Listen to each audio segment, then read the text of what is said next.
Hello again from the workshop. Yesterday I did something that's probably necessary, maybe not completely. According to present rules, you need to have a parking brake on your sidecar rig. My bike will be checked according to the 1975 rules because I'll first get a declaration that as such it is in a 1975 state, a so-called museum. After that, you shall keep it in the same state as documented, but it is much cheaper for your insurance and stuff. So for an old bike, it's a very good way of doing things if you have another bike for daily use, because there's a limitation on the use you can have. But what I did was this little thing. From a 10 euros handlebar, it had for some reason a little lock pin on it, springed. It's all aluminium, this. I cut open the original thing and glued some pieces together to get here a shim with a nice opening. And this little hook thing is a little bit higher and in a different corner than original. It was maybe half as wide and perpendicular to the arm. Now it is a little bit wider and under a corner. And where does this go? At the /6 handlebar, remove a screw and you can see here that there is this little added material on the handlebar screw. The little notch here, it fits exactly here in the handle. And this seems to be actually the width, not 12 millimeter, 12.5, but close to half an inch. But I don't believe BMW uses inches. And it fits here. Now I put the nut on. Okay, the magic is finished. Here's this little piece. It's just below the handlebar, using the same nut as the brake handle itself. It's black, it's aluminium. I see there's a little gap here now, and I finally put it. I don't think it matters, but because of the size I used, the measures that I took and everything, and the notch, this surely will not turn around. It stays on the simple nut. And now, when you're stopping and you need to have a parking brake,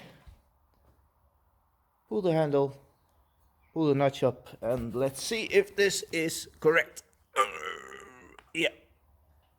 Yeah, this won't turn.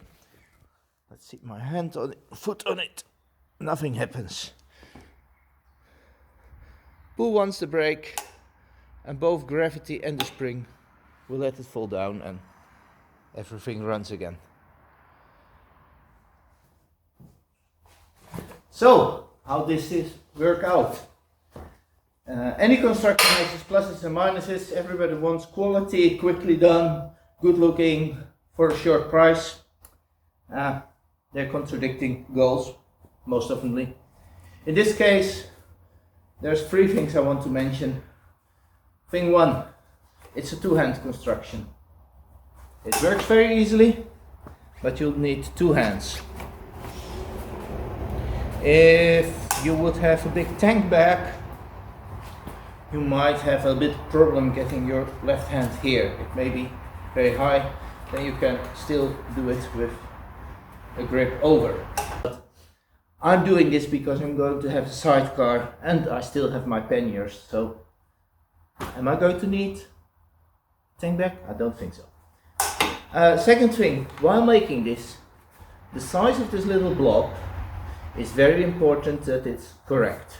It should be like half a millimeter under what you feel under a normal brake operation, not the full emergency strength, no, just a bit. Number three, the force that is important here is only from the handlebar construction to the actual brake handle. So this horizontal piece, the block that goes in between, it must be all metal.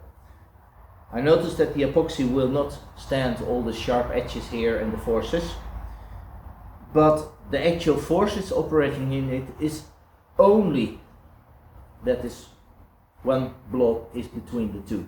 All other forces are just keeping it in place when not used. So make sure this is all metal. Don't try to fill it up with more epoxy or so to make it wider. It won't work. Next thing is then the size of this block.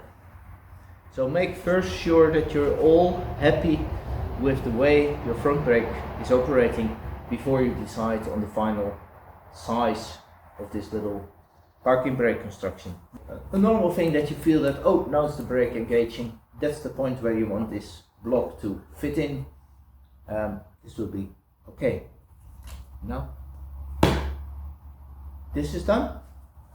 Let's go riding.